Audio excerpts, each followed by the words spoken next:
эле негизгиси энелик мээрим, сүйүү, анан мамиле. Мейли кичинекей, мейли орто жашпы, мейли чоңоюп калдыбы, балдар менен эне бала болгон мамиле бул жерде аябай чоң роль. Дайым байланыш. Мисалы үчүн биз күндө эле чогубуз да. Бирок ошо күндө чогуу болгондо дагы күндө сүйлөшүп мамилелешип турабыз. Анан ошо менен кошо баягы энелик мээримиң төгүлөт. Баягы ар бир балага эмесине жараша мындай сүйүү бергенге аракет кылат. Анткени баягы кандай болбосун бала сүйүүгө муктаж да. Сүйүүгө муктаж кандай болбосун. Анан чындай ал жактагы балдар чын эле сүйүүгө муктаж балдар да. Ата энелик сүйүүгө.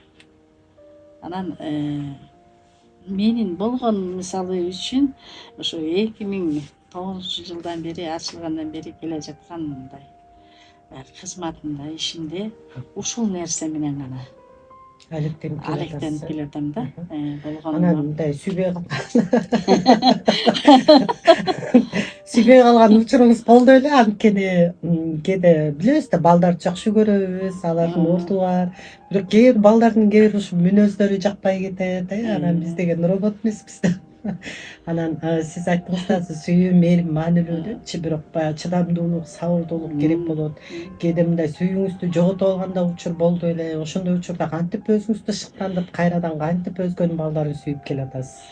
Аба чындыгында биз адамбыз да. Анан адамдын жакшы дагы, жаман дагы баягы эметип турат. Анан чын эле сүйүү бул жерде дайыма эле сүйүү.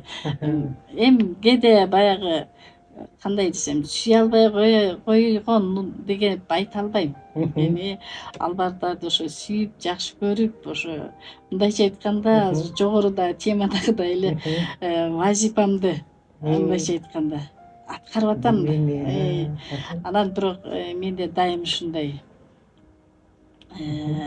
максат койсом, мисалы мен дайыма ишенип, анан үмүттөнүп, анан аткарганга аракет кылам да. Сүйүүм кайрадан өзүңүздү шыктандырасыз. Анан конечно кээде настроение маанайың да жок болуп калат, кээде ооруп каласың. Андай учурда баягы өзүмдү өзүм көбүнчө мындай алаксытам да. Андай учурда чын эле мындай физический жакка көп кетирем.